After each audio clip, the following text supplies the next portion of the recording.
자, 안녕하십니까? 오늘은 레귤러라이제이션에 대해서 공부하도록 하겠습니다. 우선 지난번에 공부했던 내용들을 한번 복습해 보도록 하겠습니다. 그 모델 셀렉션에 대한 강의를 제가 지난번에 한번 했었는데요.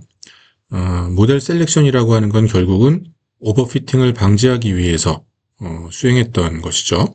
그래서 그림에서 보시듯이 트레인 셋이 뭐 60%, 그다음에 밸리데이션 셋이 20%, 테스트 셋이 20% 이렇게 이제 준비가 돼 있다고 했을 때, 그러니까 트레인 셋이 하는 거는 결국은 모델 파라미터를 학습할 때 사용이 되는 데이터 셋이었고요. 그다음에 밸리데이션 셋이라고 하는 거는 가장 좋은 모델을 고를 때 사용하는 데이터 셋이었죠. 그래서 모의고사에 비유를 했었고요. 그다음에 테스트 셋은 모델의 최종 성능을 평가할 때 사용되는 데이터 셋입니다. 요거는 언세인 데이터 셋이죠. 요거를 뭐 이밸류에이션 셋이라고 부르기도 하고요. 자, 그랬을 때 모델을 우리가 이제 훈련을 시켰어요. 훈련을 시켰는데 테스트 에러가 예를 들어서 3.8%가 나왔습니다. 그리고 밸리데이션 에러가 4.5%가 나왔습니다. 자, 그 다음에 또 모델 하나 더 만들어가지고 훈련을 시켰더니 이번에는 트레인 에러가 4.1%가 나왔는데 밸리데이션 에러는 4.4%가 나왔어요. 자, 어떤 모델을 골라야 될까요? 우리 두 번째 모델을 당연히 골라야겠죠. 왜냐하면은 밸리데이션 에러를 기준으로 우리가 모델을 선택을 하기 때문에 그렇습니다. 그래서 이 밸리데이션 에러 4.4%를 갖는 이 모델 2가 테스트 셋에 적용을 했을 때 성능이 더 좋을 것이다 라고 가정을 하고 이 모델을 고른 것이죠. 그런데 우리가 실제로 우리가 모델을 이렇게 훈련을 시키고 고를 때는 밸리데이션 셋에 대해서 굉장히 많은 평가를, 우리가 밸리데이션 셋을 기준으로 많은 평가를 해서 가장 좋은 모델을 고르게 되는데, 너무 지나치게 많은 하이퍼 파라미터 튜닝을 이 밸리데이션 셋에 대해서 수행을 하게 되면은 결국은 우리가 하고 있는 거는 이 밸리데이션 셋에 오버피팅이 된 모델, 그 지나치게 밸리데이션 셋에 대해서 성능이 잘 나오는 모델만 우리가 고르게 되죠. 결국은 너무 지나치게 많이 밸리데이션 셋에 대해서 하이퍼 파라미터 튜닝을 하게 되면은 결국은 이쪽에 밸리데이션 셋만이 갖고 있는 특별한 그 케이스들, 그 데이터셋이 갖고 있는 밸리데이션 셋에만 있는 특성한 특별한 그 노이즈들, 이런 것들의 피팅이 좀 될 수가 있겠죠. 그래서 그런 것들을 좀 주의를 해야 됩니다. 자, 그 다음에 두 번째, 러닝 커브를 예전에 한번 살펴봤었는데요. 우리가 훈련을 시킬 때 항상 러닝 커브를 관찰을 하죠. 그래서 여기 나와 있는 왼쪽에 있는 커브는 트레이닝에 대한 러닝 커브고요. 오른쪽에 있는 건 밸리데이션에 대한 러닝 커브예요. 그래서 가로축은 시간이고요. 반복 횟수. 그리고 세로축은 로스입니다. 그랬을 때 트레이닝 셋에 대해서는 반복을 하면 할수록 로스는 떨어져요. 이거는 항상 이렇게 떨어지게 됩니다. 기본적으로. 이게 떨어지지 않으면 이거는 잘못된 거예요. 기본적으로. 그래서 로스가 떨어지는데, 여기 이렇게 출렁거리는 이유는 우리가 미니 배치를 쓰기 때문에 그 순간적으로는 그 특정한 배치에 대해서는 뭐 로스가 이제 올라갈 수는 있지만 전체적인 트렌드는 떨어지게 되겠죠. 그 다음에 밸리데이션에 대해서는 이게 떨어지다가 올라가는, 지금처럼 이렇게 급격하게 뭐 U자로 올라갈 수도 있지만 떨어지다가 어느 정도 L자 모양으로 이렇게 완만히 올라가는 이러한 특성을 갖는 경우들이 많습니다. 그래서 우리가 이 커브의 모양을 잘 봐두시는데요. 이게 올라간다라는 건 뭐냐면은 로스가 상승을 한다라는 거는 이게 오버피팅이 되었다라는 거예요. 그러니까는 트레이닝 셋에 있는 어떤 그 노이즈에 가까운 이러한 성질들을 얘가 지나치게 배우게 되면 트레이닝 셋에만 있는 거에 대해서 성능을 잘 내는 거지, 트레이닝 셋에 있는 건 일반적인 게 아닌 케이스들에 대한 것까지도 다 배웠기 때문에 새로운 데이터에 대해서는 성능이 나빠질 수가 있어요. 이런 것들을 이제 오버피팅이라고 하고, 트레이닝 데이터에 이제 훈련을 하는 과정에 있어서요. 요 첫 단계에서는 가장 그 일반적인 특성들을 많이 배우겠죠.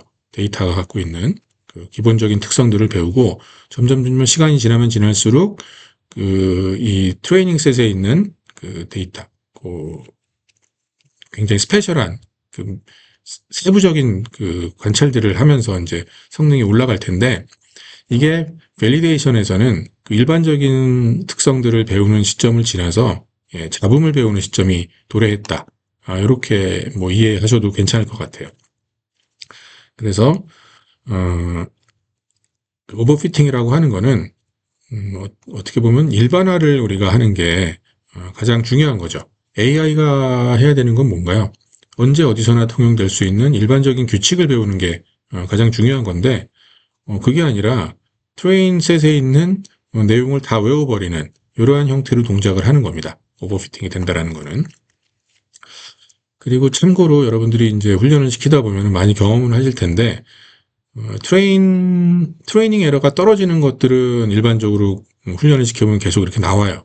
그런데 밸리데이션 로스가 떨어졌다가 올라가지 않고 처음부터 이렇게 막 바로 올라가거나 아니면 여기서 그냥 막 이렇게 출렁거리거나 뭐 이런 것들을 많이 이제 보실 수 있어요. 그런 경우는 우리가 여기서 배워서 여기에 일반화하는 그러한 그 과정이 잘 맞지 않는 경우들이 왕왕 그렇게 됩니다. 뭐 예를 들면은 제가 이제 뭐 시계열 데이터 같은 거 이제 훈련시키다 보면은 뭐 예를 들어서 뭐 3년치 데이터를 제가 훈련을 시켰어요. 그리고 최근 1년치 데이터에 적용을 해보면은 맞지 않는 경우들이 있습니다. 그 시간이 이렇게 많이 흘러가면서 과거의 3년치는 최근 1년치랑은 다를 수 있잖아요. 그 뭐 주식을 배운다라고 하면은 주가가 옛날에는 뭐 예를 들어서 뭐가 있었다고 칠까요? 뭐 서브프라임 모기지 이런 게 있어가지고 주가가 막 폭락하던 시기에 있는 데이터를 가지고 지금 시점에 적용하려고 하면 지금 시점의 데이터를 그 과거에 배웠던 모델에 적용하려고 하면 잘 안 맞겠죠. 확률 분포들이 많이 바뀌어 있기 때문에. 그래서 independent and identically distributed 가정이 항상 내포가 되어 있는데 아이덴티컬하지 않은 경우가 되는 거예요. 모든 데이터 포인트들이 아이덴티컬한 확률로부터 나와야 되는데 그 경우가 이제 맞지 않는 거죠. 아이덴티컬한 확률로부터 나오지 않았으니까. 그래서 그런 경우에 종종 그 밸리데이션 로스가 이렇게 떨어지지 않는 경우들이 있습니다. 자, 그리고 이제 early stopping이라고 하는 게 있죠. early stopping은 우리가 앞에서 여러 번 했었는데, 보시면 우리가 데이터를 랜덤하게 스플릿을 해서 그 일부 스플릿을 밸리데이션 셋으로 사용을 했었는데, 그게 같은 분포를 갖고 있다라는 가정이 있어야 되고요. 오버피팅이 언제 발생을 하게 되냐면은 그 오버피팅이라고 하는 거는 우리가 밸리데이션 셋이 오버피팅이 됐다라고 하는 거는 테스트 셋도 마찬가지로 떨어지다가 올라가는 같은 패턴을 겪을 것이다 라고 하는 가정을 우리가 갖고 있는 겁니다. 그러면 언제 그 학습을 중단하느냐 하면은 밸리데이션 손실이 떨어졌다가 올라가는 이러한 시점에서 우리가 학습을 중단을 할 거예요. 이때 가장 좋은 성능을 기대할 수 있겠죠. 그 다음에 early stopping을 꼭 우리가 그 학습에 관여하는 직접적인 그 로스를 가지고 early stopping을 안 하고 다른 우리가 목표하고 있는 다른 지표들, 예를 들면 accuracy나 reference score 같은 이러한 그 분류 모델에서 사용하는 이런 지표를 기준으로 중단을 시킬 수도 있어요. 요거는 직접적인 로스랑은 약간 다를 수 있기 때문에 이 중단되는 시점이 뭐 이런 걸 기준으로 하면 좀 다른 시점이 더 좋은 중단 시점일 수 있습니다. 네. 그렇게 되고, 그래서 우리가 이 왼쪽 지점을 언더피팅 존이라고 부르죠. 네. 그러니까는 일반적인 패턴을 막 배워가는 과정인데 일반적인 패턴을 채 다 배우기 전인 이런 시점을 이제 언더피팅 존이라고 하고, 그다음에 이쪽은 오버피팅 존이라고 하죠. 모델이 노이즈까지 그 특정한 트레인 셋에 있는 특정한 그 일반적이지 않은 패턴들, 이런 것들을 메모라이즈하는, 기억하는 이러한 존이 되겠습니다. 그래서 이때는 일반화를 하고 있는 시점이 아닌 거죠. 일반화 시점은 이 시점인데 여기는 그 트레인셋에 있는 특별한 패턴들을 암기하는 시점이 되는 겁니다. 이런 시점까지 가면 안 되겠죠. 그래서 여기 녹색 선에 있는 이러한 시점에서 학습을 중단하는 것이 우리가 언신 데이터, 즉 테스트 셋에 대해서 가장 높은 성능을 기대할 수가 있습니다. 자, 그리고 또 한 가지 이제 보여주는 슬라이드는 우리 앞에서 인풋하고 레이블들은 이렇게 데이터로 주어지죠. 그렇죠? 우리가 이제 확보하고 있는 데이터예요. 이게 데이터 포인트는 대문자 i개죠. i개를 갖고 있는 데이터가 우리가 확보하고 있어요. 그리고 우리가 모델도 설계를 했어요. 그래서 모델의 파라미터는 w입니다. 이거는 어떻게 배우나요? 학습을 통해서 배우게 되죠.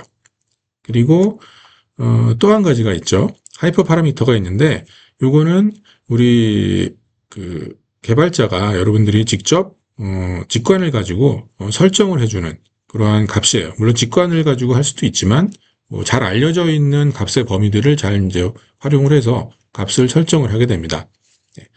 그래서 이 하이퍼 파라미터들을 어떻게 바꿨냐에 따라서 모델의 성능이 크게 차이가 날 수 있습니다. 하이퍼 파라미터를 뭐 두 개로 나눈다면 모델 하이퍼 파라미터가 있고요. 그다음에 러닝 하이퍼 파라미터가 있어요.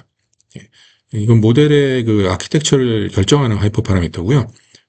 뭐 레이어의 개수라든지 각 레이어에서의 뉴런의 개수라든지 그다음에 활성화 함수는 어떤 종류를 썼는지 그다음에 뭐 이니셜라이제이션 어떻게 했는지 이게 모델에 직접적으로 관련 있는 하이퍼 파라미터가 있고 그다음에 이 모델을 훈련시킬 때 관여하는 하이퍼 파라미터들이 있죠.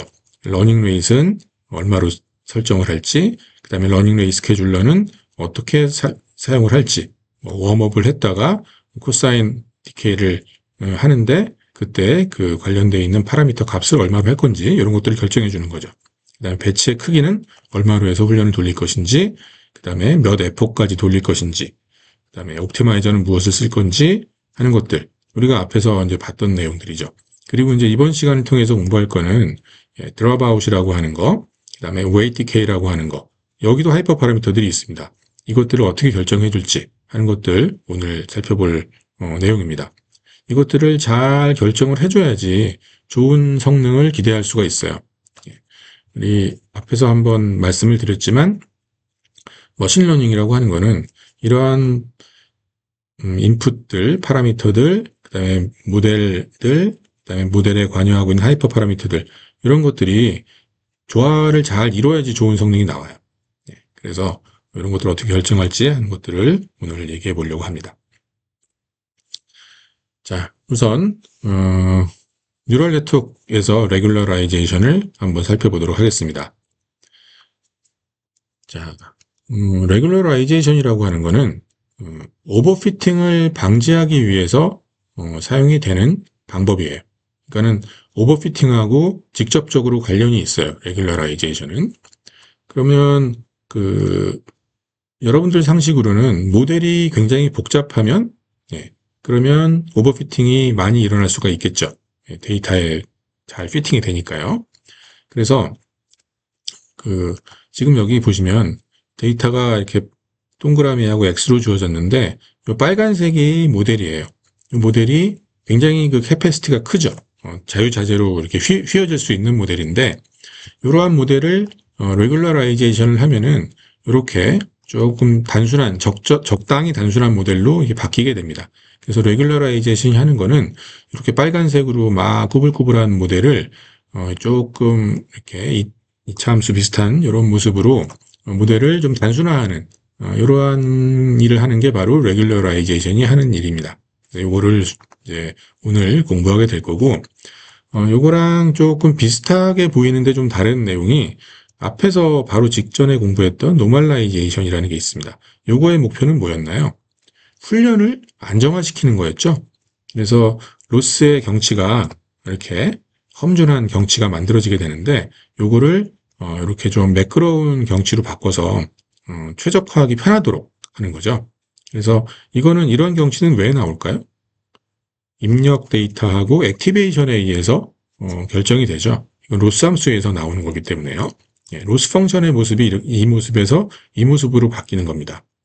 이거랑은 좀 다르죠. 이거는 모델이 굉장히 그 캐패시티가 큰 모델이 조금 캐패시티가 작은 모델로 바뀌는 이러한 과정이고요. 이건 모델입니다. 이건 로스고요. 예, 서로 다른 거니까 좀 혼동하지 않도록 이렇게 해주시면 되겠습니다. 그래서 훈련을 안정화시키는 게 아니라 오버피팅을 방지하는 것이다. 이게 주 목적이다라는 거죠. 근데 서로 연결은 돼 있어요. 예, 서로 관련은 큽니다. 자, 그러면 우리 레귤러라이제이션에 대해서 이제 본격적으로 공부를 이제 하기에 앞서서 이제 몇 가지 방식이 있어요. 그 방식들을 좀 알아보도록 하겠습니다. 우선 explicit regularization이라고 하는 거는 명시적으로 우리가 그 모델을 단순화시키는 거죠. 그래서 어떻게 하느냐 하면은 페널티 텀이라고 하는 거를 로스에다가 추가를 해요. 네, 이런 방식이 있습니다. 그래서 이 페널티 텀이 어떻게 보면은 좀 제약 조건처럼 작용을 해요. 그래서 그렇게 하는 방식이 있고 얘는 L2 레귤러라이제이션이 있고요. L1이 있습니다. L2 이름이 우리가 딥러닝에서는 웨이트 K라는 이름으로 많이 부르고요. 그 기존에 이제 머신러닝에서는 뭐 브릿지 리그레션, 뭐 티컨오프 뭐 이런 식으로 불렀어요. 네. 보통 이제 L2DK라고 웨이트 K라고 보통 많이 부릅니다. 그리고 L1도 있는데 요거는 뉴럴넷에서는 잘 쓰진 않아요. 근데 뭐 라소 리그레션이라고 머신러닝에서는 많이 불러왔습니다. 자, 이렇게 하는 거는 직접적으로 모델의 복잡도를 제어해주는 방식입니다. 그러니까 모델의 복잡도는 가중치의 개수에 의해서 결정이 되잖아요. 그 가중치의 그 수를 직접적으로 조절해주는 방식이에요. 그리고 implicit regularization 일반적인 그 일반화 성능을 높여줄 수 있는 여러 가지 그냥 다양한 방식들을 총칭하는 게 implicit regularization이 되겠습니다. 그래서 흔히 쓰는 게 early stopping 이거 하면은 아무래도 모델의 일반화 성능을 높여줄 수 있잖아요. 오버피팅을 방지할 수 있잖아요. 그래서 early stopping, 그다음에 오늘 이제 공부할 드랍아웃하고 데이터 증강 이런 것들도 implicit regularization 기법에 해당이 됩니다. 그리고 뭐 아까 제가 트레이닝 훈련 안정화하고도 관련이 있다고 했는데 오버피팅을 방지하고 뭐 훈련 안정화에 기여하는 다양한 방식들도 implicit regularization 기법으로 이렇게 분류를 하기도 합니다. 자, 그러면 모델의 캐패시티하고 오버피팅이 어떻게 관련이 있는지 다시 한번 좀 살펴보도록 하겠습니다. 모델의 캐패시티라고 하는 거, 캐패시티는 용량이잖아요. 그러니까 모델의 어떤 능력을 얘기하는 거예요. 그러니까 모델의 플렉서빌리티라고 볼 수도 있고, 뭐 모델이 할 수 있는 그 역량이라고 보시면 되는데, 모델이 여러분들 보시면은 이 그림에서 보셨을 때 이렇게 생긴 복잡한 모델은 데이터에 대해서 자유롭게 막 이렇게 휘일 수가 있겠죠. 휘어서 맞출 수가 있겠죠. 그렇죠? 그리고 이렇게 단순한 직선 같은 경우에는 파라미터의 개수가 2개밖에 없고 이게 할 수 있는 게 굉장히 제약이 크죠. 그래서 일반적으로 봤을 때 모델의 그 텀이 많으면 얘는 2개밖에 없고 얘는 9개가 있잖아요. 항들이 많으면은 당연히 거기에 붙는 파라미터가 많아지는 거고요. 그 다음에 파라미터가 많다는 얘기는 복잡한 모델이 된다는 얘기고요. 복잡한 모델이 캐패시티가 크다 이렇게 보통 부릅니다. 자, 그러면 복잡한 모델은, 큰 모델은 어떻게 될까요? 트레이닝 데이터에 있는 굉장히 자세한 그런 디테일들을 캡처할 수가 있겠죠. 예. 그 모델의 용량이 크면 클수록 트레이닝 셋에 과적합되기가 쉽습니다. 과적합을 시킬 수가 있습니다.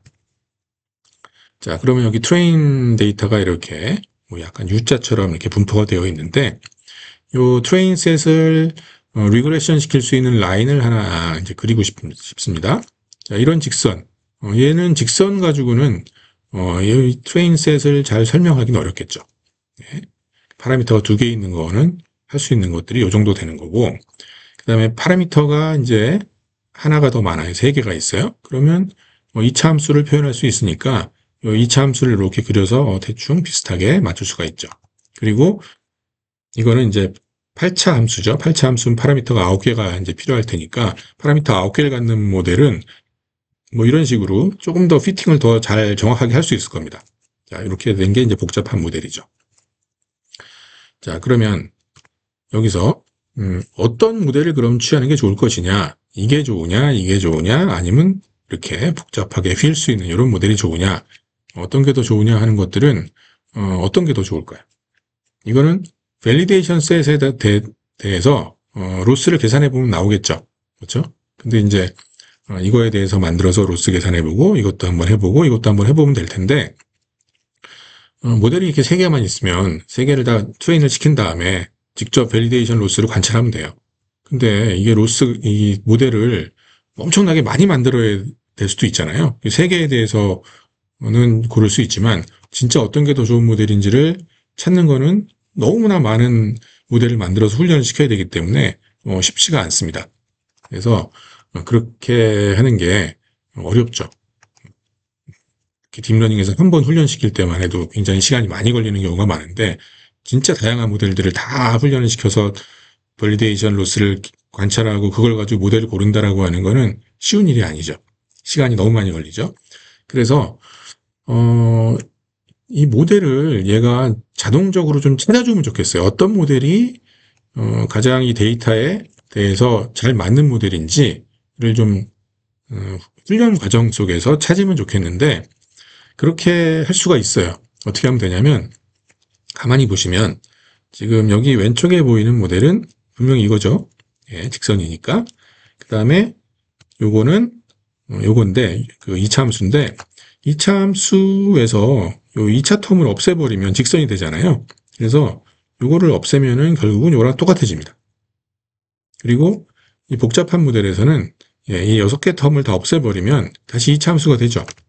그렇죠? 그럼 이렇게 생각을 해볼 수가 있겠죠. 굉장히 복잡한 모델을 하나 만들어 놓고요. 모델이 훈련하는 과정에서 이러한 파라미터들이 불필요하다면 0으로 배워지도록 알아서 데이터를 통해서 이게 0이 된다면 또는 0에 굉장히 가까워진다면 그러면은 모델이 자동적으로 이렇게 단순화돼서 그렇죠. 단순화되겠죠. 그래서 이런 가정을 해본 거예요. 충분히 큰 캐패시티를 갖는 모델을 만들고 그 모델을 훈련을 시키는데 훈련 과정 중에서 불필요한 파라미터들은 0이나 0에 가까워지도록 이렇게 훈련을 시킬 수만 있다면 좋겠죠. 네, 그렇게 하겠다라는 겁니다. 자, 그게 이제 explicit regularization이에요. 바로 그게. 자, 여기에 대해서 알아보도록 하겠습니다.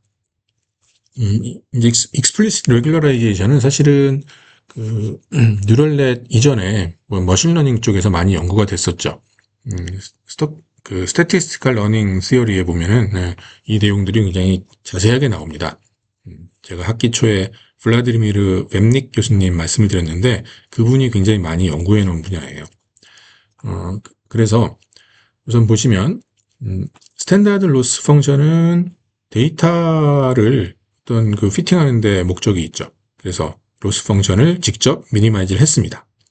그런데 레귤러라이제이션을 한다는 건 뭐냐면은 아까 익스트라 텀을 하나 더 한다고 했죠. 로스 펑션에. 그래서 로스 펑션에다가 텀을 하나 더 해요. 이렇게. 그래서 기존에 이제 컨스트레인트가 없는 상황에서는 이 로스 펑션만 미니마이즈를 해주려고 노력을 했는데 여기에 더하기 요 규제항까지 더해진 요 전체를 미니마이즈 하는 게 훈련 목표가 됩니다. 그리고 요 GW가 레귤러라이저라고 부르고요. 요 람다가 regularization strength 또는 뭐 regularization intensity 이런 용어를 붙이게 돼요. 람다를 만약에 0으로 두게 되면 그냥 원래 그 데이터를 피팅하는 원래의 목적만 달성하는 거고 람다를 크게 가져가면 갈수록 규제를 더 심하게 걸어주는 겁니다. 네, 이렇게 생겼어요. 요거 최적화 이론에 보면은 어떤 규제 조건, 컨스트레인트를 갖는 그러한 코스트 함수를 미니마이즈 할 때, 옵티마이즈 할 때도 더하기 하고 뭐 이런 식으로 쓰죠. 그때 이제 이게 라그랑지 멀티플라이어가 되는데, 그거랑 사실상 개념적으로 거의 뭐 동일하다라고 보시면 됩니다. 그래서 우리가 이 규제항이 얼마나 작용하냐에 따라서 W들이 상당히 다르게 결정이 돼서 나올 겁니다. 예를 들어 가지고 우리 뭐 석유 유전을 하나 뭐 개발한다라고 하면은 전 세계 유전 어디를 개발할 것이냐. 뭐 예를 들면은 뭐 개발 단가라든지 아니면 그 나온 석유의 그 퀄리티라든지 또는 뭐 운송 비용이라든지 이런 것들을 다 고려해서 그 유전을 결정을 하겠죠. 그런데 거기에 규제항으로 예를 들어서 뭐 페르시아만 근처는 운항할 수 없다라든지 뭐 그 비용이 굉장히 비싸다든지 그쪽으로 운항하는데 그런 규제항이 들어가게 되면은 내가 결정해야 될 유전이 기존에는 다 고려했을 때는 중동이 제일 좋았는데 그런 걸 고려하면 다른 지역 뭐 예를 들면 미국 이런 데가 나올 수가 있겠죠. 그래서 이 규제항에 따라서 이 크기에 따라서 파라미터들이 다르게 이제 결정이 되게 됩니다. 자, 이제 두 가지 케이스가 있는데 리치 리그레션 또는 L2 또는 라쏘 리그레션 또는 L1 이름을 이제 다 많이 부르는데 리치, 라쏘 이런 이름은 이제 그 머신러닝 쪽에서 많이 쓰던 이름이고요. 우리는 이제 L2 또는 L1 이런 이름으로 그냥 부르겠습니다. 그래서 L2 노멀 그 L2 레귤러라이제이션은 뭘 하는 거냐 하면은 라지 웨이트들을 큰 웨이트들을 생기지 않도록 하는 겁니다. 큰 웨이트에 대해서 벌점을 주는 거예요. 그래서 식만 보시면 로스 펑션에다가 이건 뭐죠? 투놈의 제곱이죠. 투놈의 제곱. 요거를 더해줘요. 람다를 곱해서. 그 파라미터의 투놈의 제곱을 요 람다를 곱해서 더해주는 요 전체를 미니마이즈 하도록 하는 게 L2고요. 그 다음에 L1 레귤러라이제이션은 원놈이죠. 원놈을 그냥 람다를 곱해서 원래 손실함수에 더해줘서 미니마이즈 하도록 합니다. 그래서 두 가지 방식이 있습니다. 여기서 람다가 0이 되면은 원래 그냥 손실함수 미니마이즈 해주는 목적이 되는 거고요. 람다가 굉장히 커지게 되면 어떻게 될까요? 원래 손실함수는 중요하지 않게 되겠죠. 이쪽이 다 큰 비중을 차지하니까. 그래서 규제만이 작용하는 이러한 형태가 될 거예요. 규제만 작용한다라면 결국은 극단적으로 람다가 거의 무한대에 가까웠다면 W가 얼마가 되는 게 제일 좋아요? W가 0이 되도록 그렇죠? 0이 되도록 배워줘야지 되겠죠. 가중치가 전혀 없어지는 이런 형태로 나오겠죠. 자, 그래서 우선 L2 레귤러라이제이션에 대해서 알아보도록 하겠습니다. 최적화 목표는 아까 보셨던 이런 목적이 되겠고, 좀 단순화해서 설명하기 위해서 그냥 직선, 리니어 리그레션을 한번 가정을 해보겠습니다. 모델이 그냥 W1 더하기 W2 곱하기 X, 이런 모델이라고 가정을 해볼게요. 그러면 최적화 목표가 이제 뻔하죠. 요 로스 함수가 이제 아직 뭘 쓸지 정하지는 않았지만 원래 그 로스 함수 뭐 예를 들면 민 스퀘어드 에러 같은 걸 쓰겠죠. 요거에다가 더하기 지금 요 텀은 뭐예요? 요건 투놈의 제곱이니까 이렇게 계산이 되죠. W1의 제곱 더하기 W2의 제곱에 람다를 곱한 형태가 되겠습니다. 요거를 미니마이즈 해주면 되겠죠. 자, 그렇게 되면 어떻게 되느냐면은 웨이트들이 일단은 이게 만약에 웨이트들이 큰 값이 나오려고 하면은 어떻게 되죠? 이쪽이 덩달아 커지죠. 그렇죠?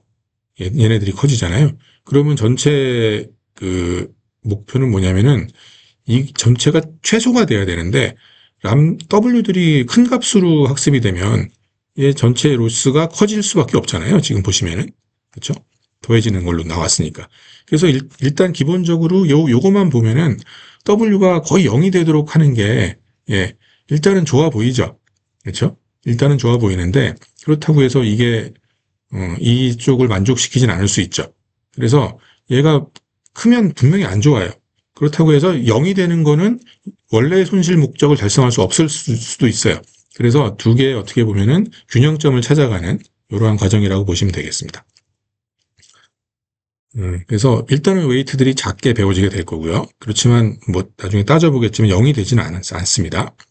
그리고 람다를 키워주면 키워줄수록 어떻게 되냐? 규제항이 더 작용하기 때문에 가중치들은 점점 더 작은 값으로 배워질 거고, 그 다음에 람다를 작게 가져가게 되면 이쪽이 역할을 잘 안 하기 때문에 원래 그 모델 최적화에 근접해서 그냥 배워지도록 되겠죠. 람다가 0이 되게 되면은 우리가 레귤러라이제이션을 안 하겠다라는 얘기가 되는 거고요.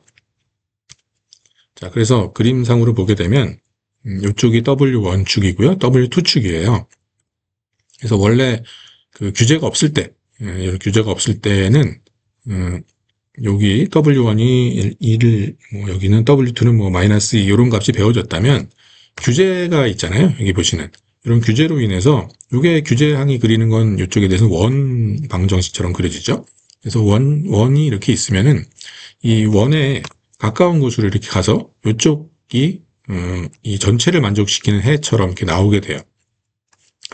그리고 요 람다가 만약에 굉장히 큰 값이었다.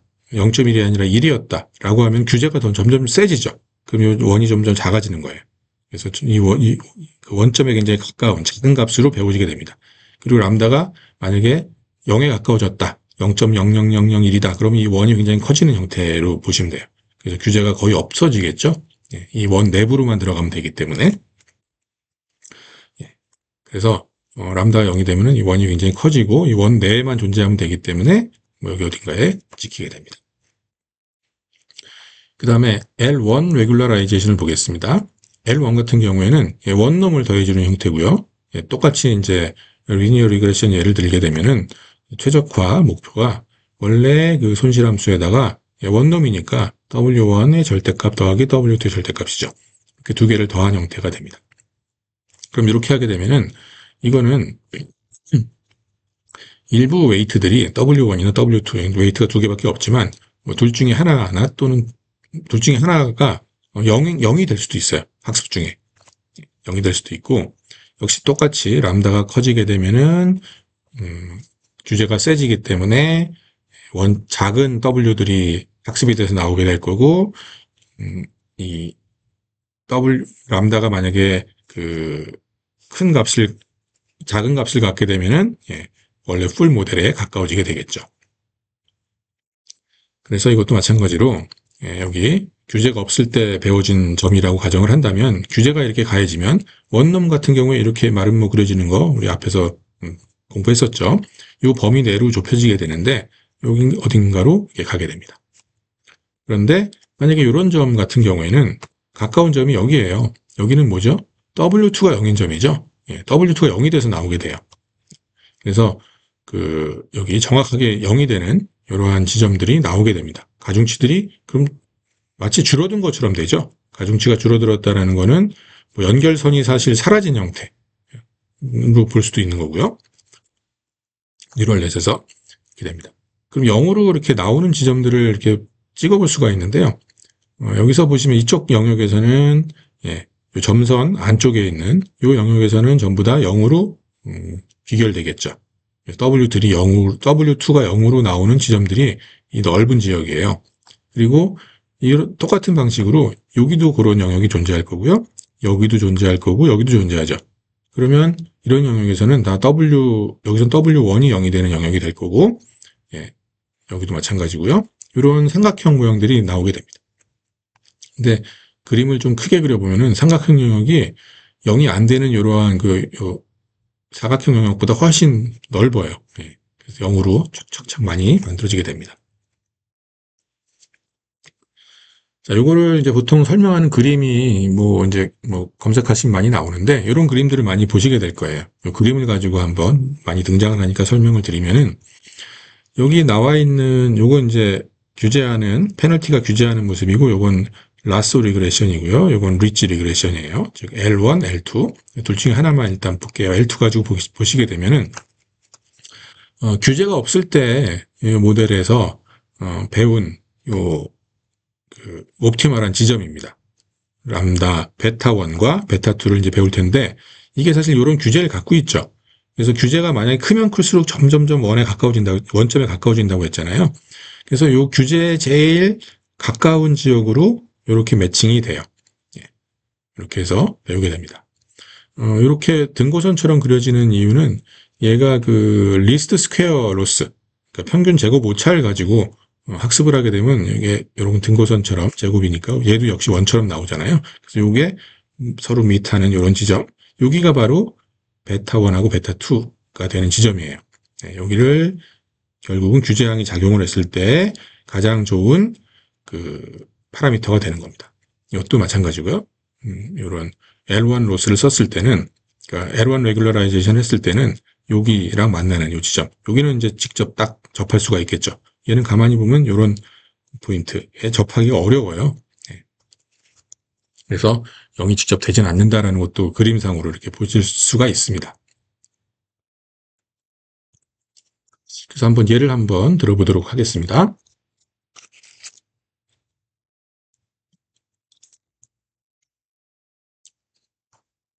자, L2 레귤러라이제이션 예제인데요.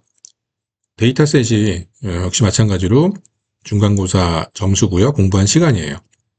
5개가 있을 때 직선으로다가 이 데이터를 설명하는 모델을 한번 만들어 보도록 하겠습니다. 자, 로스 펑션은 민스퀘어 에러를 쓸 거고요.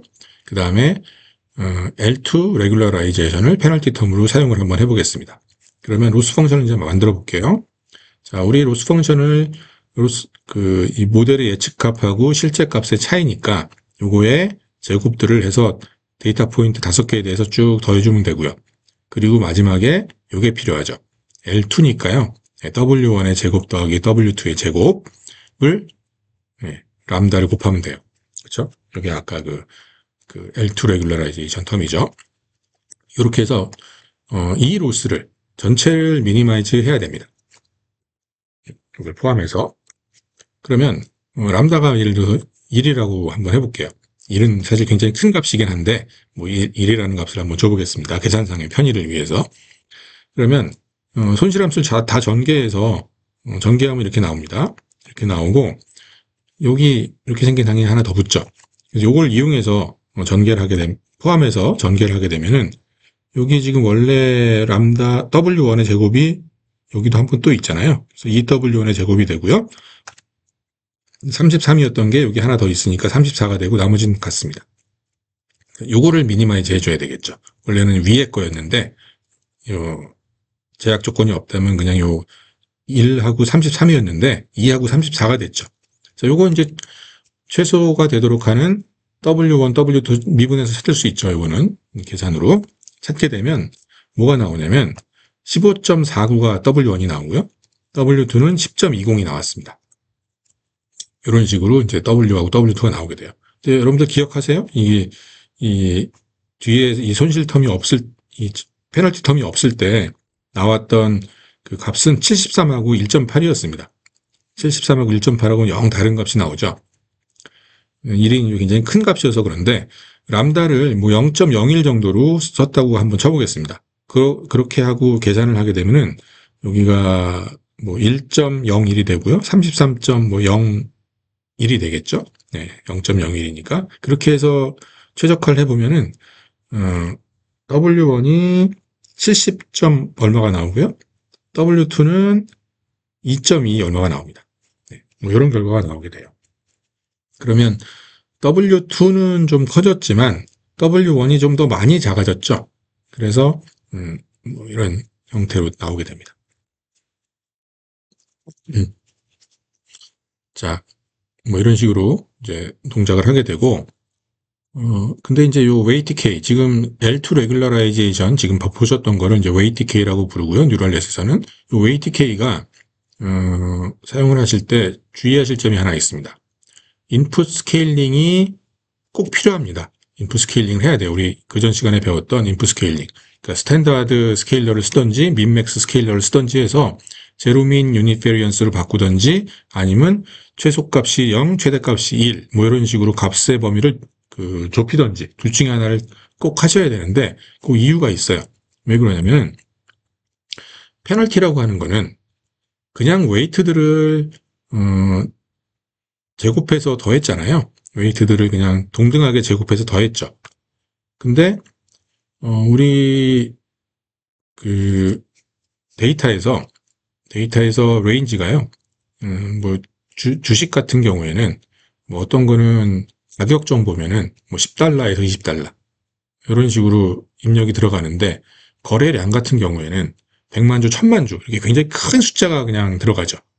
그러면 하나는 10대가 들어가고 하나는 1000만대가 들어가게 되면 그 가격을 예측하는 모델이라고 하면은 그 10에 곱해지는 가중치하고 그 거래량에 곱해지는 가중치가 어떻게 학습이 될까요?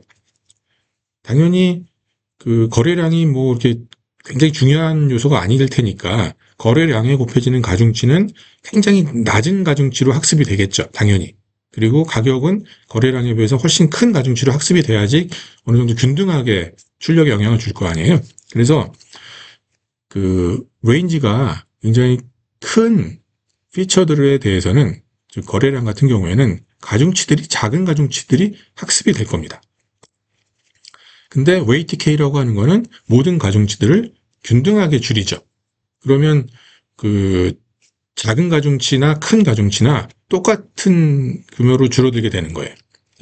그래서 그게 문제가 됩니다. 그래서 제가 아까 예를 든 건데요.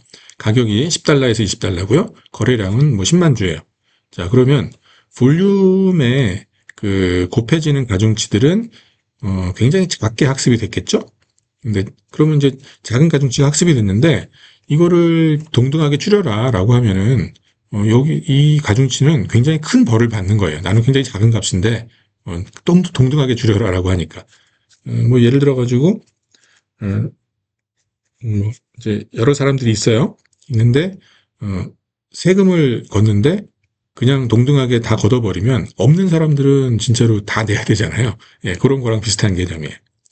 그래서 여기 한번 그림으로 한번 다시 한번 보겠습니다. 이게 내일 종가를 맞추는 거예요. 모델이 시가, 종가, 저가, 고가, 거래량 이런 과거의 정보들을 이용해서 이제 내일 종가를 맞추는데 이런 가격들은 10에서 20 사이로 들어가요. 근데 거래량은 10만, 20만 이런 것들이 막 들어가요. 그러면은 여기 W4가 상식적으로 굉장히 낮은 값으로 학습이 돼 있겠죠. 얘네들보다는. 그리고 내일 종가는 뭐 그냥 단순하게 그냥 웨이티드 썸만 해서 활성함수를 통과시키는 모델이라고 하면 이렇게 해서 예측을 할 거예요. 그런데 로스 펑션은 어떻게 만들어지냐면 어떻게 만들어지나요? 원래 이 예측값이니까요. 예측값에 어떤 실제 정답이 있을 테니까 그거를 민스퀘어 에러니까 투놈의 제곱으로 계산이 될 거고요. 얘도 이런 형태로 나오겠죠. 규제항도. 규제항은 아까 보셨던 그 웨이트 K 항이죠, 이게. 그렇게 되면 어떻게 돼요? 여기서 이게 스퀘어드 로스고 페널티 텀인데 얘는 굉장히 낮은 값인데도 불구하고 똑같이 균등하게 줄이라고 하니까 거의 뭐 남아있는 것 자체가 아예 없어져 버리는 이러한 형태가 되겠죠. 그래서 인풋 스케일링을 먼저 해야지 균등하게 작용할 수가 있습니다. 그다음에 이제 바이어스 베리언스 트레이드 오프인데요. 사실 이게 이제 맨 앞에 보통 설명하기도 하는데 바이어스라고 하는 거는 뭘까요? 모델이 갖고 있는 그 어떤 그 모델이 잘못 예측하는 정도가 되는 거예요. 그래서 모델이 심플하면은 바이어스가 큰 모델입니다. 어디인가 이제 바이어스 걸려 있는 모델이죠. 아까 그 직선 같은 모델 이런 것들은 심플한 모델이고요. 바이어스가 큰 모델이에요. 이런 것들은 주로 이제 언더피팅을 유발을 하게 됩니다. 그래서 바이어스라고 하는 거는 모델이 잘못 예측하는 정도가 바이어스가 되는 거고요. 어디엔가 바이어스가 걸려 있으면 그쪽으로만 생각을 하잖아요. 그렇게 생각하시면 돼요.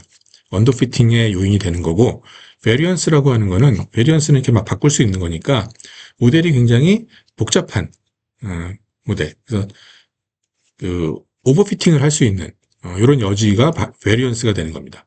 그래서 이게 서로 반대의 개념이에요. 바이어스는 직선에 가까운 이런 모델이라고 생각하시면 되고, 베리언스는 크다라고 하는 거는 꾸불꾸불꾸불하게 만들어낼 수 있다라고 생각하시면 되겠습니다. 그래서 센시티비티라고 보실 수도 있죠. 그래서 보시면 여기 이제 모델의 복잡도예요. 그리고 이제 에러인데요. 바이어스는 모델의, 예. 그러니까는, 그, 토털 에러를 한번 생각해 보시면은, 요렇게 이제 보이시고요. 그 다음에 왼쪽이 언더피팅 존이죠. 모델이 좀 단순하면 아무래도 언더피팅이 되고, 모델이 복잡하면 오버피팅이 될 테니까. 그래서, 바이어스가 큰 모델들은, 오버피팅이 잘 안 되죠. 그렇죠? 그리고 베리언스가 큰 모델들은 오버피팅이 잘 됩니다. 그래서 이 두 모델들을 적절한 사이에서 균형점을 잘 찾아야 돼요. 그래서 바이어스 베리언스가 서로 트레이드 오프 관계에 있고요. 어느 정도 적당한 모델을 찾는 게 우리의 이제 그 숙제가 되는 거고요. 그렇게 하기 위해서 레귤러라이제이션을 우리가 익스플리시트 레귤러라이제이션 쓰게 되면 어떻게 했나요? 훈련 과정 중에서 로스 펑션이 줬으니까요. 훈련 과정에 사용이 되는 거죠. 훈련 과정 중에서 불필요한 가중치들이 적당히 적어질 수 있도록 이렇게 배우게 되겠죠. 그래서 이제 레귤러라이제이션 스트렝스 람다에 따른 어떤 그 모델의 그 그래프를 보시게 되면 그 모델 모습을 보시게 되면 여기 이제 검정색이 있는 게 우리가 알지 못하는 기저 함수예요. 이 검정색처럼 나와야 돼요. 검정선처럼. 근데 실제 데이터들은 이렇게 살색으로 이렇게 막 존재해요. 자, 레귤러라이제이션을 아예 안 해버리면은 모델이 굉장히 복잡하게 상정해 놓고 학습을 시켰기 때문에 오버피팅이 돼요. 이렇게. 근데 이 레귤러라이제이션 스트렝스를 점점 키워주게 되면은 이 모델이 점점 심플해지죠. 점점 심플해지고 마지막에는 제일 큰 경우에는 이렇게 더 심플해지죠. 극단적으로. 그러면 어느 모델이 좋을 것이냐 하는 거는 가만히 보시면은 뭐 이런 정도 람다가 0.001인 경우 이런 경우에 잘 따라가죠. 그렇죠? 예. 그래서 요 람다라고 하는 거는 결국은 이거는 사람이 주어져야 되는 파라미터입니다. 이거를 데이터를 통해서 배우는 건 아니죠. 그래서 람다는 사람이 주어지게 되고 이 람다를 잘 지정을 해놓고 훈련을 시키게 되면 복잡한 그 모델들이 적당히 단순화가 된다. 이렇게 보실 수가 있어요. 모델에 있는 파라미터들을 우리가 값을 낮게 해주는 거지 이 람다는 사람이 결정을 해줘야 되는 파라미터입니다. 그래서 리치하고 라쏘를 이제 비교하는 편인데요. 리치 레그레션, L2 노멀라이제이션, L2 레귤러라이제이션이죠. 라쏘는 L1 레귤러라이제이션이고요. 네, 페널티 텀은 요거하고 요거 돼 있고요. 리치 같은 경우에는 제로 0으로 웨이트들을 0으로 직접 만들지는 못한다고 했잖아요. 그래서 제로가 되지는 않고요. 반대로 라쏘 같은 경우 0이 됩니다. 그리고 이 0이 안 되기 때문에 얘는 그냥 좀 이렇게 스무스한 공간을 만들어내는 로스 공간이 좀 스무스해지겠죠. 아무래도. 그리고 라쏘 같은 경우에는 그 불필요한 링크들을 제거하는 웨이트가 0이 되면 그 링크에서 곱해지는 거잖아요. 그래서 그 링크가 없어지는 거죠. W가 0이 되면은 링크를 제거하는 그런 역할을 결국은 수행하게 되고요. 언제 그럼 리치를 쓰고 언제 라쏘를 쓰냐면은 그 링크가 진짜 제거가 될 필요가 있는 경우 이런 경우에는 라쏘를 쓰고요. 그러니까 피처를 실제로 없애버리고 싶은 경우에 근데 피처를 모두 다 사용하지만 좀 불필요한 피처들은 역할을 조금만 할 수 있도록 하고 싶을 때는 리치를 쓰고요. 그 다음에 리치 리그레션은 그냥 그 로스텀의 어떤 제곱항들이 이렇게 막 더해진 형태이기 때문에 기존에 그냥 옵티마이저 가지고 옵티마이즈 할 수 있어요. 그런데 라쏘 같은 경우에는 절대값이 막 들어가 있잖아요. 절대값은 사실 미분이 안 되는 터민들입니다. 그래서 기존의 그 옵티마이저들은 절대값에 대해서는 좋지가 않아요. 그래서 조금 그 스페셜한 방법들 그런 것들이 좀 필요합니다. 그래서 딥러닝에서는 이 리치를 더 많이 사용을 해요. 자, 그럼 이 웨이트 K들을 실제로 코드로 만드는 방법은 굉장히 쉽죠, 항상.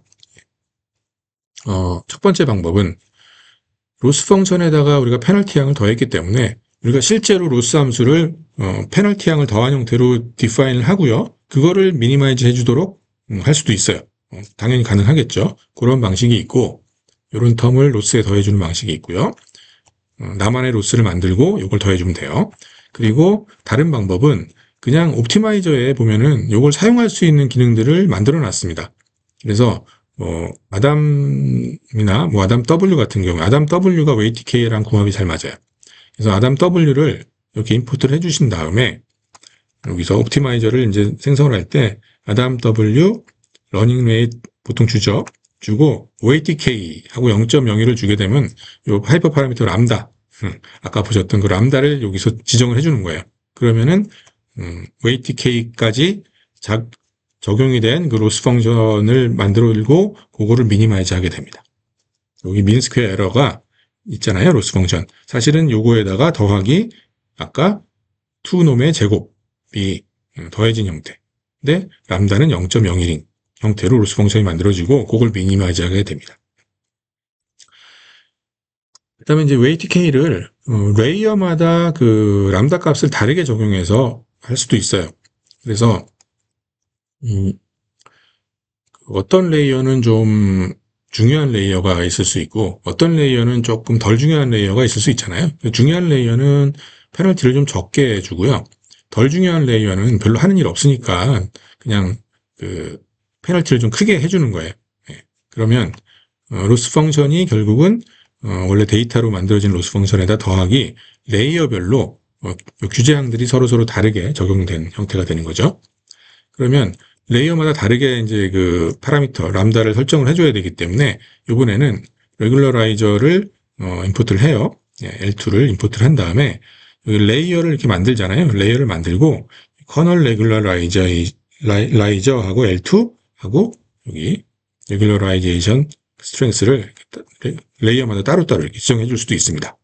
뭐 이런 방식도 가능해요. 좀 파인 그레인드 컨트롤 레이어마다 조금 다르게 막 세부적으로 컨트롤하고 싶으면 이렇게도 할 수 있습니다. 자, 여기까지가 그 L2 레귤러라이제이션 또 L1 레귤러라이제이션이었고요. 그 다음에 이제 임플리시트하게 레귤러라이제이션 하는 방법을 알아보도록 하겠습니다. 드롭아웃이 있어요. 앞에서도 좀 썼었던 방식인 것 같은데 원래 2014년도에 이제 논문으로 발표는 됐지만 사실은 알렉스넷에 보면은 알렉스넷은 이제 다음 시간에 배울 건데 알렉스넷에 이미 적용이 돼 있습니다. 2년 전에 이미 만들어 놓고 좀 어떻게 보면 좀 이론적으로 좀 그 정립을 한 거를 이때쯤 발표한 거다 이렇게 보시면 되겠습니다. 요거는 이제 알렉스넷이 그 제프리 힌튼 교수님 랩이잖아요. 거기서 요것도 만들었어요. 그 사람 제자입니다. 이건 되게 심플한데 훈련 중에 그 히든 유닛들을 랜덤하게 드롭하는 기술이에요. 이렇게 해서 오버피팅을 방지하는 기술인데 풀리 커넥티드 레이어하고 궁합이 잘 맞습니다. 그래서 원래 이제 이렇게 생긴 게 풀리 커넥티드 레이어라고 하면은 훈련 중에 랜덤하게 뉴런들을 이렇게 꺼요. 끄게 되면 여기로 이어지는 연결선들이 다 사라지는 형태가 되잖아요. 그러면 지금 보시면 선들이 굉장히 많이 줄었죠. 한 50% 끈 것 같은데 50% 끄게 되면은 선들이 많이 줄어서 이렇게 나옵니다. 그러면 배워야 될 파라미터 개수가 확 줄죠.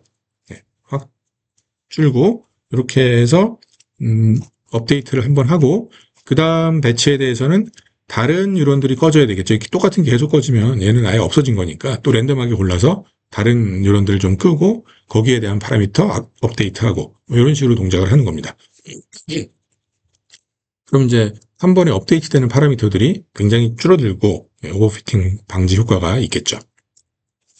그래서 이거를 좀 해석하는 좋은 슬라이드가 있어서 제가 가져왔는데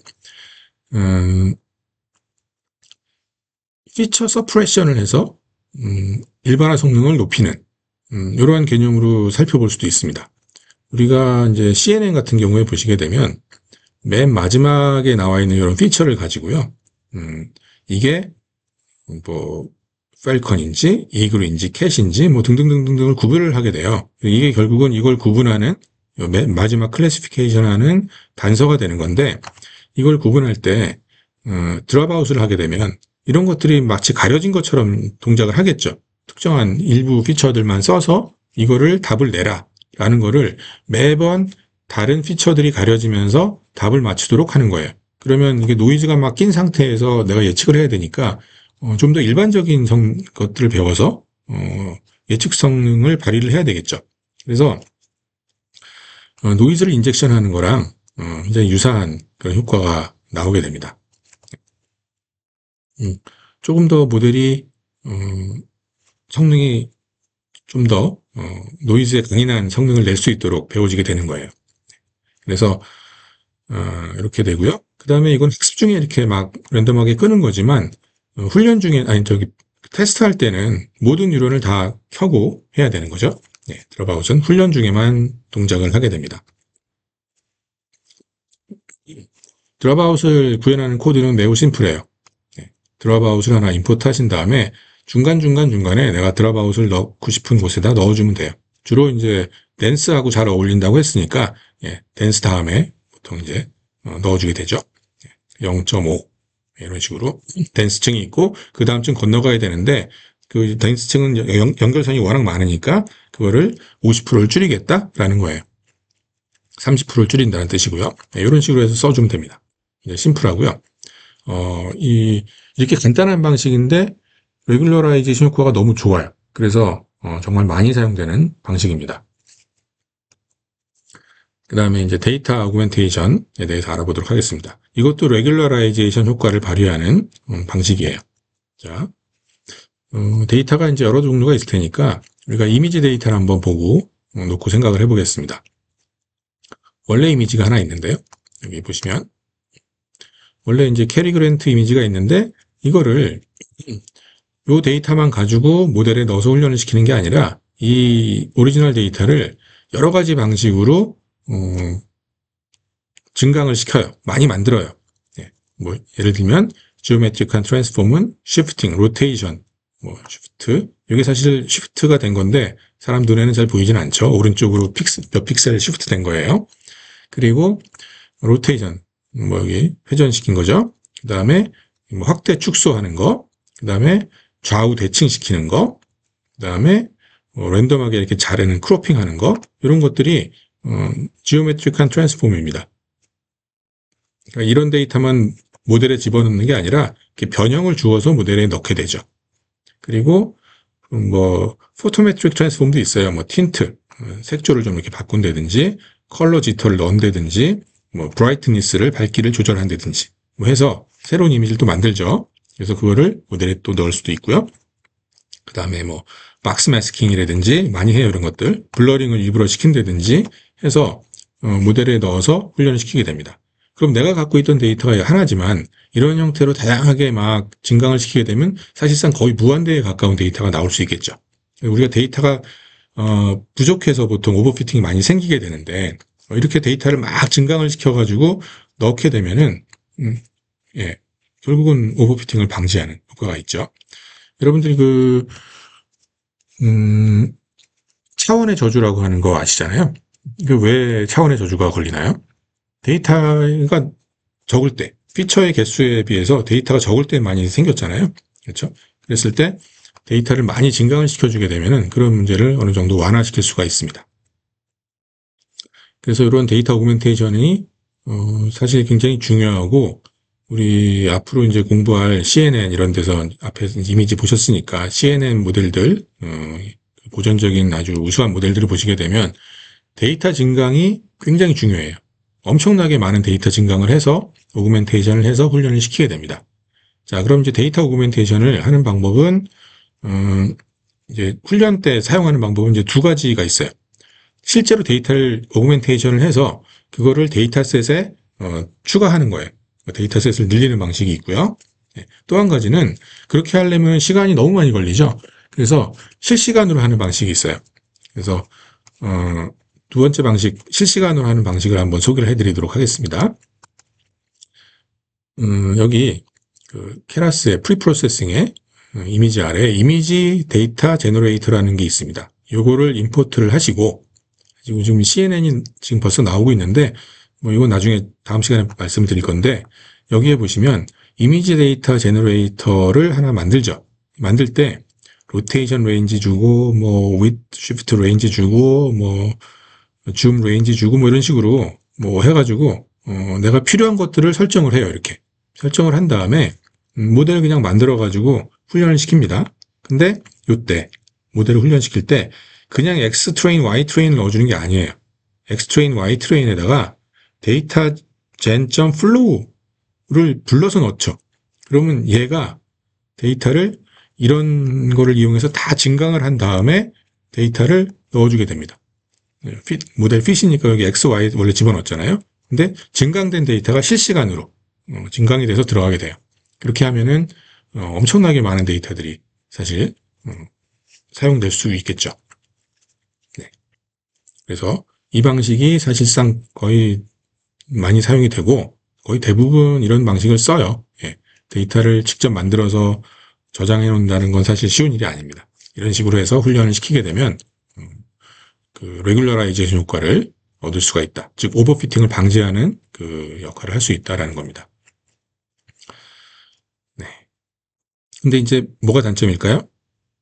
저장 공간은 절약할 수 있는데 실시간으로 데이터 증강하기 때문에 연산 시간이 소요되고 학습 속도가 느려지겠죠.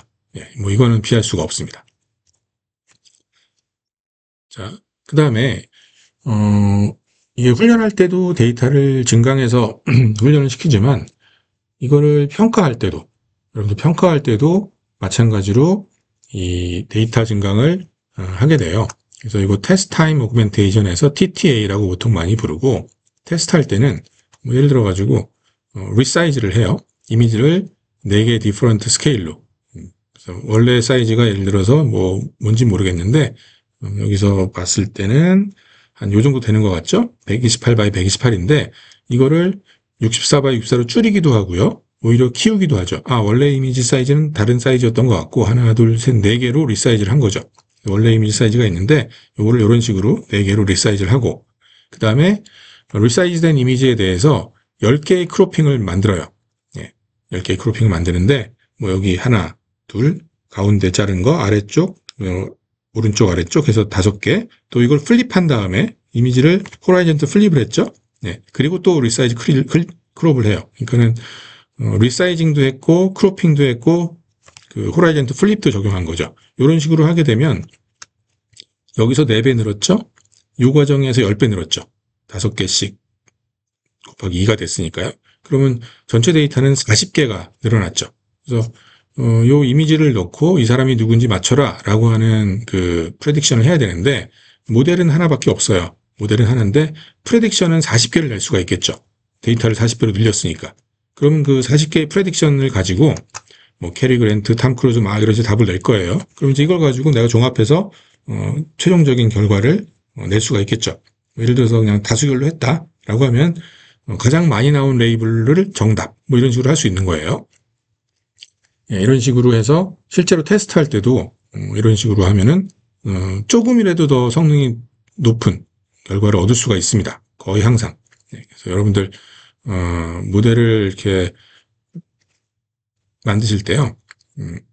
모델은 내가 하나만 만들었지만 실제로는 요 입력 데이터를 이렇게 다양하게 증강시켜 가지고 여러 결과를 내고 그걸 종합하는 형태로 쓰는 게 유리해요, 항상. 그래서 그거 팁이니까 그거 잘 활용하시고요. 자, 이게 이제 제가 이미지에 대해서 오그멘테이션 하는 거를 이제 말씀을 드렸는데, 이제 데이터 오그멘테이션이라고 하는 거는 그 데이터가 뭐냐에 따라서 오그멘테이션 하는 방식들이 굉장히 달라집니다. 이미지 같은 경우에 아까 보셨던 뭐 그런 대표적인 형태를 사용을 하시면 되고, 오디오 같은 경우에는, 그 여러 가지 또 방식들이 있어요. 시간축에서 하는 방식이 있고 주파수 도메인에서 하는 방식이 있고 그다음에 그냥 시그널 레벨에서 하는 방식이 있는데 시간축에서 하는 거는 오디오 웨이브폼을 이렇게 나와 있는 오디오 웨이브폼을 직접 다루는 거예요. 그래서 시간축에서 쉬프팅을 한다든지 뭐 이렇게 생긴 오디오나 뭐 아니면 또 쉬프트한 오디오나 사실은 같은 소리를 낼 테니까 쉬프팅을 시킨다든지 아니면 스트레칭을 하게 되면 소리가 2배속으로 빨라지는데 2배 줄이면 2배속으로 빠르게 얘기하는 것처럼 나오겠죠. 네, 그런 거라든지 그 다음에 크로핑을 한다든지 여기 중간에 뭐 이렇게 소리를 없애서 없앤다든지 없애놓고 이게 무슨 소리인지 맞춰라 뭐 이런 식으로 훈련을 시키는 거죠.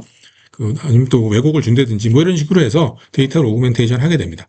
그 다음에 우리 오디오는 항상 그 주파수로 바꿀 수가 있죠. 프리웨이 변환에서. 그래서 주파수 도메인으로 옮겨놓은 다음에 거기서 주파수 도메인에서 조작을 할 수 있어요. 음의 높낮이를 조작을 해준다든지 아니면 뭐 프리퀀시 필터링이나 마스킹을 씌워준다든지 하는 것들을 할 수 있어요. 음의 높낮이가 바뀌더라도 뭐 같은 내용을 얘기한 거니까 뭐 그 데이터 오그멘테이션 할 수 있는 거죠. 그리고 제가 오디오 얘기는 이번 학기는 요 수업 시간에는 거의 안 할 텐데, 오디오는 보통 그 오디오 리프레젠테이션이 스펙트로그램을 많이 사용해요. 지금처럼 이렇게 그냥 로우 웨이브폼은 정보가 많지 않기 때문에 요거를 프리웨이 변환을 해서 가로축은 시간이에요. 세로축은 주파수입니다. 주파수 크기. 그리고 색깔이 그 시간대에 그 주파수 성분의 양을 표시해 주는 거예요. 그래서 밝은 색일수록 주파수 양이 많은 거예요. 50이라고 하는 요 시간대에 소리니까 시간에 따라서 생성이 될 거 아니에요. 쭉 생성이 된 소리 중에서 50이라고 하는 요 시간대에 주파수 성분들이 쫙 있을 텐데 그 성분들을 색깔로 표시한 겁니다. 이렇게 하기 위해서 작은 단위로 잘라서 프리웨이 변환을 하게 됩니다. 쇼타임 프리웨이 트랜스폼. 그래서 이런 걸 얻어내게 돼요. 이게 이제 직접 학습에 사용될 때 보통 이런 형태를 쓰게 됩니다. 자, 그리고 텍스트도 역시 오그멘테이션을 이제 할 수가 있을 텐데, 뭐, 예를 들면 이제 뭐, 동의어 같은 경우에, this movie is very cool. very가 사실은, fairly, super, really, pretty, 뭐, 이렇게 다 같은 의미를 내포하니까, 이런 식으로, 증강을 시킬 수 있겠죠. 그러면 문장은 하나지만, 문장이 둘, 셋, 넷, 5배로 늘어났죠. 4개가 더 생겼으니까. 뭐, 이런 식으로 증강하고, 뭐 이런 식으로 여러 가지 증강 기법이 이제 적용이 되게 됩니다. 그래서 이런 것들을 잘 활용을 해야지 결국은 모델 성능을 높일 수가 있어요. 이게 이제 그 훈련 중에도 필요하고요. 훈련이 끝난 다음에 테스트할 때도 필요하고 그렇게 됩니다. 그래서 오늘은 여기까지 강의하도록 하겠습니다. 네, 감사합니다.